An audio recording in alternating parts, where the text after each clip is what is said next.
So, how did you make that transition, Marcus? And what are some of those leadership parallels that you feel like you learned in the Marines and that you can apply to today in your position?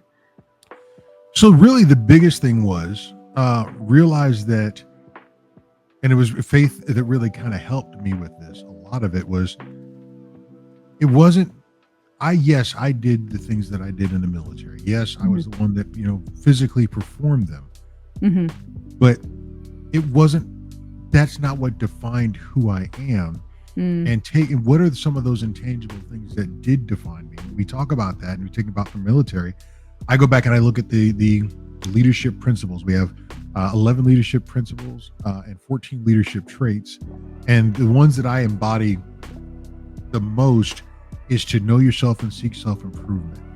And for me, that's very introspective, going back and looking at what are the Mhm. accomplishments that you did and what is it you're taking from that, and realizing that you added value, you added these sorts of things to what you're at now, and you are moving forward with the knowledge that you gained from it. Those are experiences. You had experiences that molded where you're going.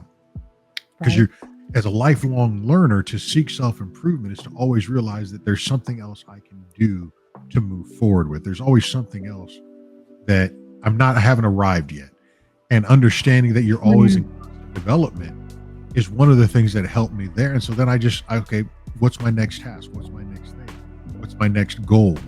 And so moving forward from that, and then also lead by example. And that was Mhm. something that in every role that I've had is reason I believe that where my path took me outside of the military, one of the things that I would do just to get to being in IT, I would offer to fix people's computers just because I wanted the knowledge of what was wrong and that I could fix it.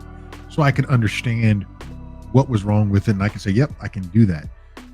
What I'm looking at now is because I did those things, because I do it, I was able to take that knowledge and leverage it to where I'm at. So it wasn't just the military that made me who I am. It was the experiences Right. that I went through, the things that I sought out. And as a total picture, the military is a fraction of what I have. If only the first 20 years after you got your first 20 years in school, the next 20 years is, for most military members is the military.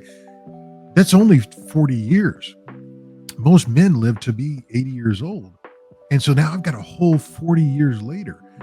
My grandchildren will never know what it was like for me to be active duty. And as I raise my daughter, she has very limited knowledge of me being active duty.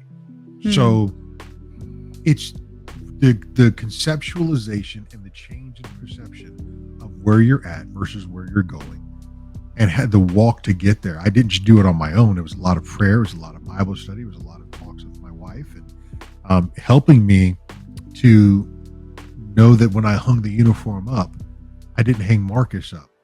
I just hung the Mm. uniform up. Marcus is the Marine, not the